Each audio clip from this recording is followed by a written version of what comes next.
la cuenca lacustre y los pueblos de la región del centro de México. Cuando investigamos el origen de un pueblo, irremediablemente nos lleva al pasado, nos lleva a conocer todo lo que sucedió durante largo tiempo, lo que conformó la historia del propio pueblo, en la forma como estaba organizado, su sociedad, cómo se gobernaban, cómo era su cultura, pero sobre todo, cada que investigamos o cada que vamos hacia el origen de estos pueblos, nos permite conocer por qué su presente es tan rico en cultura y tradición, por qué ese pueblo guarda una memoria que se refuerza y tiene sentimientos de pertenencia e identidad. Presentamos esta serie de 5 programas que emprende un recorrido histórico a lo largo de una región vasta que va de Ecatepec hacia Tizayuca, comprendiendo los pueblos que rodean tanto a estos dos ejes principales que son Ecatepec y Tizayuca. Los pueblos aledaños nos acercan a los hechos que dieron forma no solo a los gobiernos estatales y municipales que conocemos actualmente, sino además a la geografía regional, a la cultura, a la economía tradicional y la gente que son los principales protagonistas de estos escenarios.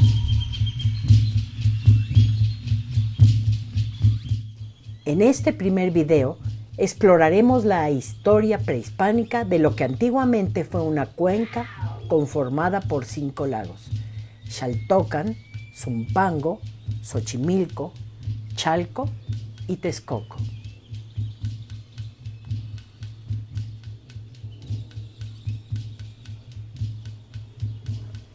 La información aquí contenida se comparó con la hallada en diversos documentos de archivos nacionales o internacionales, así como archivos eclesiásticos, locales, que incluyen aquellos del siglo XVI, además de diversos códices y referentes bibliográficos que conforman un gran acervo, posibilitando develar la historia de la región.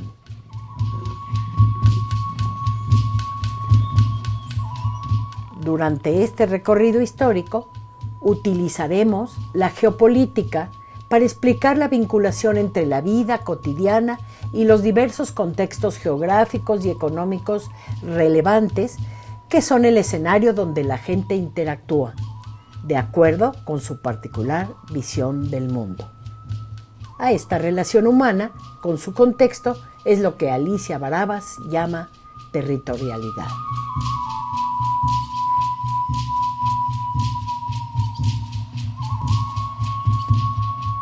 El término geopolítica se entiende aquí como la relación entre el espacio físico, conformado por ríos, montañas, mares, cuerpos celestes, y por las diversas manifestaciones culturales de los grupos humanos que expresan su forma de entender el espacio, el orden social y el poder en el que viven.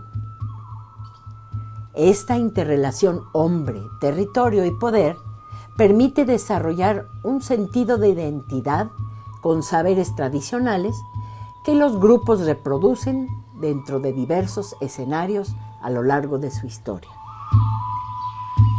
El hecho que marcó el orden geopolítico del centro de México fue la peregrinación de los aztecas, después denominados mexicas.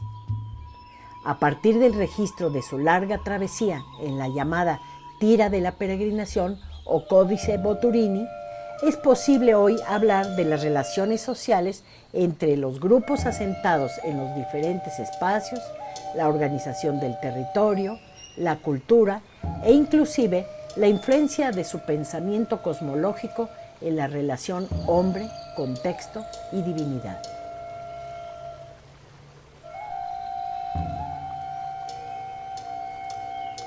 Durante la muy larga peregrinación hacia el centro de lo que hoy es México, los mexicas atravesaron Teotlalpan, llegaron a Apasco y de ahí a Zumpango. primer punto dentro de una vasta región que recibiría muchos años después el nombre de Valle de México. En este pueblo los recibió el señor llamado Tochpanecatl, quien consideró los beneficios de una alianza con los recién llegados. Así casó a su joven hijo Ilhuicatl con Tacapatzin, una doncella mexica.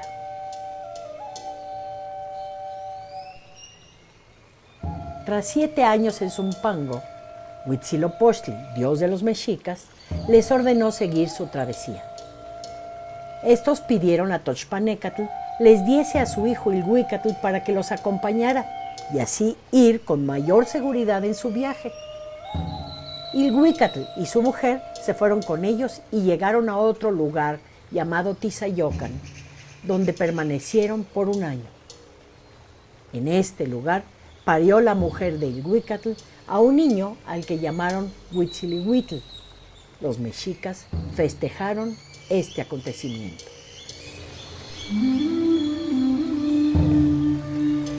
Los mexicas deciden continuar su viaje en busca de un lugar donde establecerse, pero encontraron que todo estaba ya ocupado.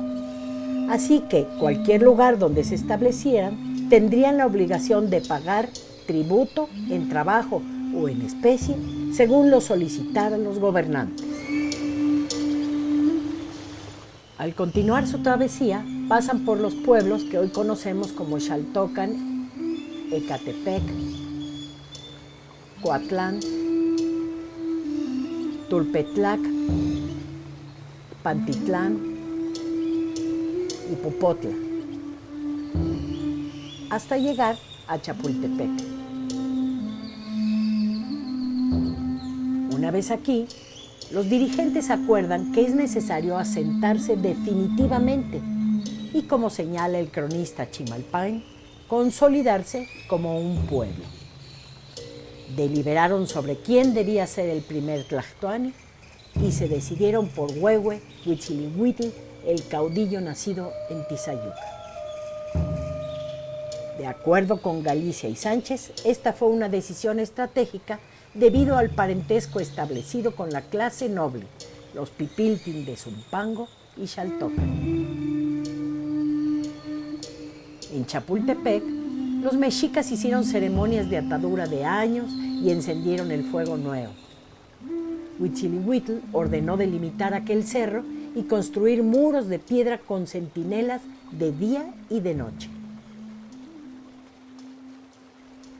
Durante varios años los mexicas fueron tributarios de los gobernantes tepanecas, pero debido a las constantes guerras por el control de los pueblos de toda la cuenca, los mexicas se vieron obligados a participar en estas muchas veces como mercenarios.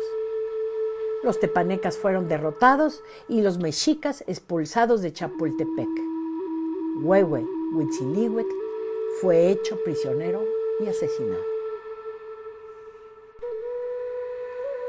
A causa de una nueva persecución, los mexicas, guiados por Tenoch, se dirigen hacia el lago, a los tulares y cañaverales, donde encontrarían la señal prometida por su dios Huitzilopochtli, un águila sobre un tunal. Fue entonces cuando se fundó México Tenochtitlan. Una serie de acontecimientos bélicos tienen lugar en el resto de la cuenca. El asesinato de nobles y la usurpación de gobiernos marcaron una guerra generalizada en la zona, donde los mexicas sobresalen por su habilidad militar y sus alianzas con Texcoco.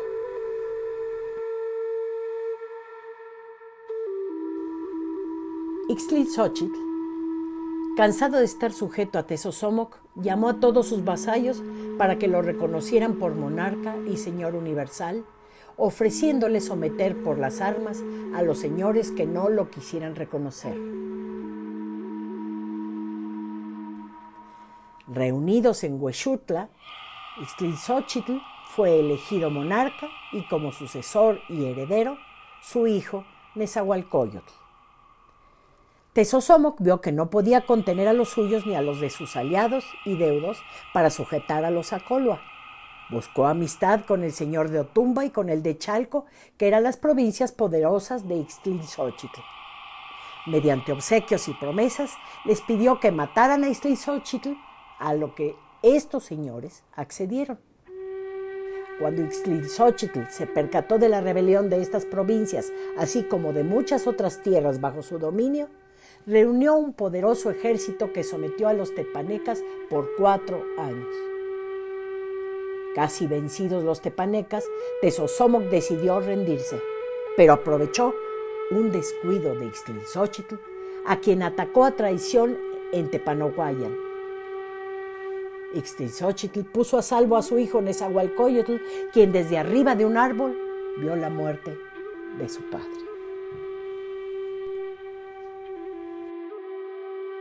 Pedro Carrasco hace una detallada descripción de esta guerra, de cuyos resultados se formó la Triple Alianza, conformados por los señores mexicas, los de Texcoco y los de Tlacopan.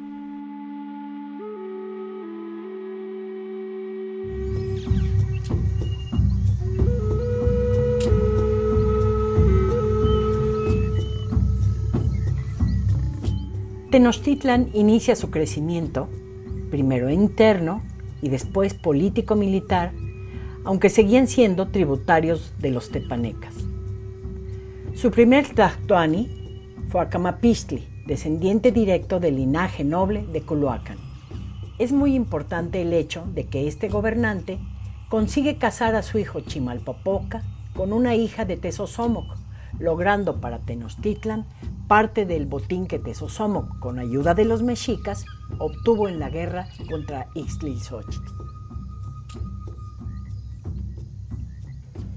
La muerte de Tezozómoc y la usurpación por parte de Maxtla de un gobierno que correspondía a Chimalpopoca en Azcapotzalco desencadena otra vez la guerra, mientras en el área Acolua regresa Nezahualcóyotl para recuperar sus tierras. Según la narración de Fernando Ixtlilxóchitl, Nezahualcóyotl desembarcó en Tlatelolco, donde lo recibieron su tío Itzcohuatzin y toda la gente ilustre de la ciudad. Repartieron los ejércitos en 3 partes. Nezahualcóyotl iría hacia Tenochtitlan, Itzcohuatzin, su tío, hacia las fronteras contra los tepanecas, y su primo Moctezuma hacia Tlacopan. Los 3 ejércitos salieron victoriosos y entraron por la ciudad de Azcapotzalco. Por acuerdo de Nezahualcóyotl y su tío Itzcohuatzin, nombraron en Tlacopan señor de los tepanecas a Totoquihuastli. Este arreglo permitió que el señor de Texcoco y el de México fueran iguales en el señorío, pero el de Tlacopan no lo fue tanto. Muchos pueblos quedaron bajo el gobierno de dicho señorío y en cada uno se recogieron tributos. De acuerdo con Gibson, las posesiones mexicas se extendían desde la provincia de Chalco hacia el norte, a través de las márgenes occidentales del lago de Texcoco hasta Ecatepec, y desde ahí hasta Tizayuca y Tolcayuca.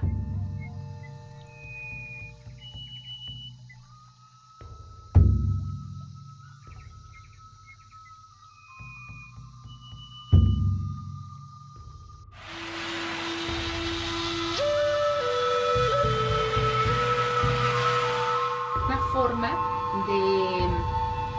para poder hacer alianzas y poder ganar más territorio. Deciden hacer entre los mexicas, entre Tlacopan y entre Texcoco, hacer precisamente esta alianza para poder tener más territorio. Es a partir de los estudios que hace Pedro Carrasco, que nos dice que, bueno, que no es, la palabra como tal no es triple alianza, ¿no? La palabra, dice él, que se menciona como Excantlaltoloc.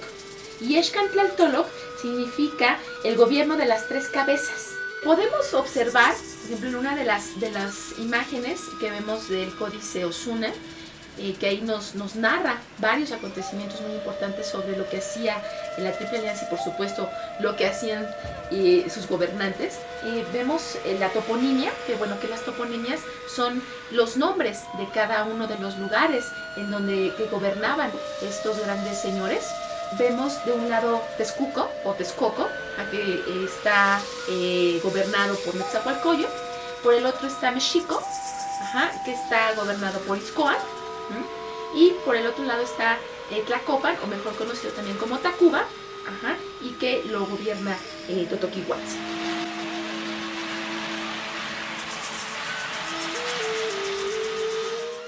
Mientras que ya se apoderaban de estos territorios, entonces ahora todos estos pueblos, ¿qué es lo que hacían o qué es lo que tenían que hacer? Bueno, pues obvio, rendían tributo a cada uno de los Huitlatoque, ¿no? Por ejemplo, entre los que rendían tributo por supuesto, a los de Acolhuacan, tenemos uno de ellos, Tizayuca, Tepetlapan, al mismo Ecatepec, ¿no? También, por supuesto, Acuauhyocan, ¿no? Ya muchos de los referentes muy importantes territorios que ahora se conocen como del Estado de México eran parte de esa tributación, ¿no? ¿Y qué cosas tributaban? Bueno, pues entre ellos estaba el frijol, la chía, el huautli, ¿no? También conocido actualmente como amaranto, ¿no? Por supuesto el maíz, ¿no? Las mantillas, trajes también para los guerreros. Entonces era una cosa, huipiles y obvio también los chimales.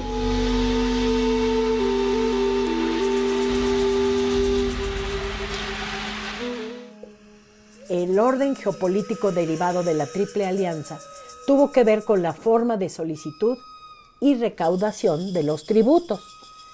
El término altépetl aparece constantemente en crónicas, relaciones y códices en náhuatl del siglo XVI para hacer referencia a determinados lugares, por ejemplo, Altépetl Tizayocan, Altépetl Tolantzinco, etc.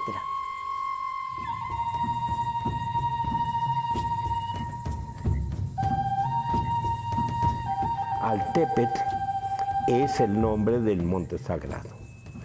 Altépetl se proyecta como se proyecta la entidad en el pueblo, y el pueblo se llama Altépetl. Pero más allá se puede proyectar en una persona que es el gobernante supremo. Al rey se le puede llamar Altépetl. Mientras que culturalmente todos los integrantes del Calpulli son una unidad dentro de el Altépetl. No siempre hay unidad, y mucho menos en grandes Altépetl, porque pueden estar formados por Calpullis de distintas profesiones, de distintas actividades, de distintas costumbres, no, incluso de distintas lenguas, como sucede en metrópolis como Mexico-Tenochtitlan o Mexico-Tlatelolco o Teotihuacán, que era propiamente una comunidad de unidades que muchas veces tenían una diferencia étnica, una diferencia profesional muy diferente, y que aparte de eso vivían económicamente de la articulación de todas las formas de ser y todas las formas de producir. De Altépetl se compone de dos raíces.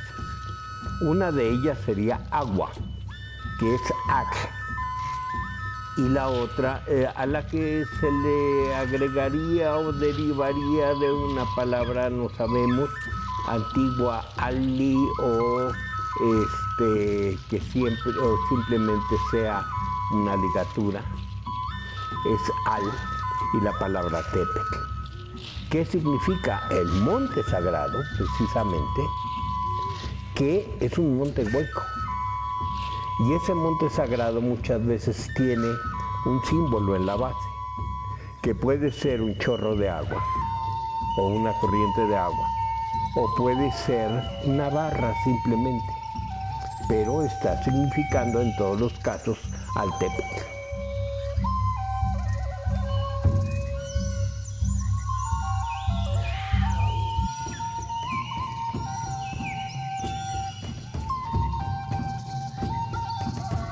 Altepetl es el nombre del monte sagrado. Altepetl se proyecta, como se proyecta la entidad. Pero no sabemos con precisión desde qué momento se usó el término Altepetl en Mesoamérica, aunque ya se menciona en la historia tolteca chichimeca, donde se nombran los pueblos Altepepohuan que pertenecieron al imperio de los toltecas. Si seguimos a Pedro Carrasco y Johanna Broda, podemos establecer más concretamente dicha diferenciación. Casi todas las unidades políticas estaban subdivididas en parcialidades político-territoriales. Era entonces frecuente que en una ciudad hubiera varios señores con título de rey, cada uno el soberano de una parcialidad o cabecera. También era normal que bajo la autoridad suprema del Tlactoani, de una ciudad como México o Texcoco, hubiera varios otros señores del mismo título, jefes de ciudades dependientes, y esta distinción se marcaba llamando Güey Tlactoani o Gran Señor al de mayor autoridad. Entre los siglos XII al XV, el altiplano central estaba constituido por un mosaico de pequeñas unidades locales encabezadas por un gobierno mayor llamado Tlactocayo. El Calpulli fue la unidad social más pequeña organizada por familias o linajes no reconocidos que se encargaban de mantener el equilibrio entre los recursos naturales.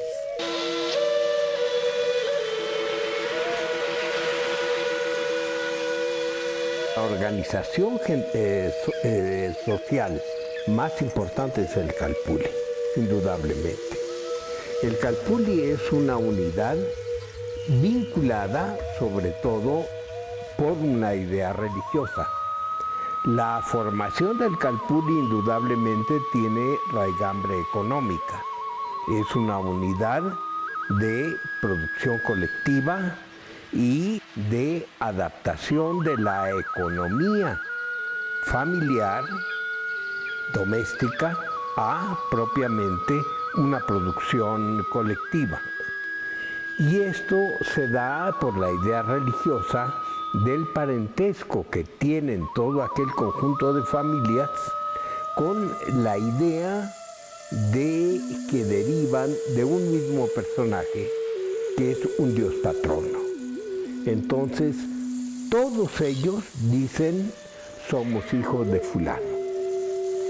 Y este dios patrono se supone que creó a su descendencia a partir de su propia sustancia, haciendo que cada uno de los miembros de la comunidad quedara esencialmente, coesencialmente, emparentado con él, porque son parte de él. Una unión de familias que comparten algunas características como es el derecho a la tierra. No es un derecho individual a la tierra, sino un derecho colectivo de la tierra, de un territorio dado, en que cada una de las familias tiene posesión, no propiamente propiedad, sino posesión para su explotación, y que responde ante el Calpulli de manera tributaria en el sentido de pagar gastos de toda la comunidad y al mismo tiempo de restituir la posesión si no hay posibilidad de cultivo. También religiosamente, que el dios patrono heredó una profesión que es particular del Calpulli y que puede ser muy variada. Hay Calpullis que, aparte de la agricultura, obviamente que es común a todos o a casi todos, es de cazadores del lago, como era el caso de los mexicas, o es de fabricantes de petates, o es de vendedores de agua, o es de muchas profesiones. Entonces cada Calpulli está también emparentado por eso, por cuestiones profesionales.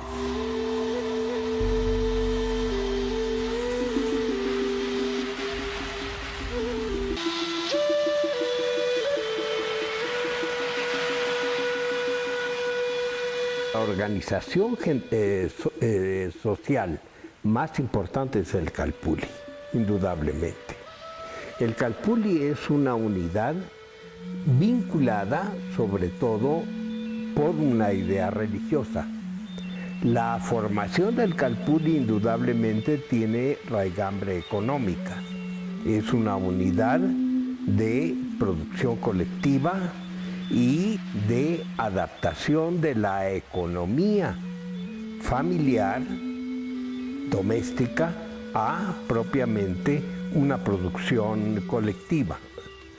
Y esto se da por la idea religiosa del parentesco que tienen todo aquel conjunto de familias con la idea de que derivan de un mismo personaje que es un dios patrono. Entonces, todos ellos dicen, somos hijos de fulano. Y este dios patrono se supone que creó a su descendencia a partir de su propia sustancia, haciendo que cada uno de los miembros de la comunidad quedara esencialmente, coesencialmente emparentado con él, porque son parte de él. Una unión de familias que comparten algunas características, como es el derecho a la tierra. No es un derecho individual a la tierra, sino un derecho colectivo de la tierra, de un territorio dado. Del Calpulli emanaban reglas sobre la propiedad y usufructo de la tierra. Era autosuficiente, producía excedentes para el tributo y normaba las obligaciones para cubrirlo. Los calpixque eran los encargados de recoger los tributos y rentas que se repartían después entre las distintas dependencias gubernamentales, aunque la institución religiosa era la mayor beneficiada con tributo en especie y en trabajo. Otra buena parte era destinada a las causas militares para expansión del Tlachtocayotl. Como entidad jurídica, el Calpulli contaba con una estructura administrativa de representación e injerencia en el gobierno del Tlactoani, con dignatarios o jueces propios, tecali, que a decir de Joaquín Galarza, estaban dedicados al registro y distribución de tierras y a la supervisión de obras comunales. De este modo, la organización geopolítica que encontraron los españoles en el siglo XVI tuvo su base en la organización tributaria prehispánica, que después va a ser utilizada durante todo el periodo colonial. Los invito a ver nuestro siguiente programa, que precisamente va a abordar la parte y la historia colonial de la región. Gracias a Nancy y a toda la gente de las comunidades que también hicieron posible con su apoyo y con permitirnos ingresar a ellas, a sus comunidades y a sus documentos y a su historia.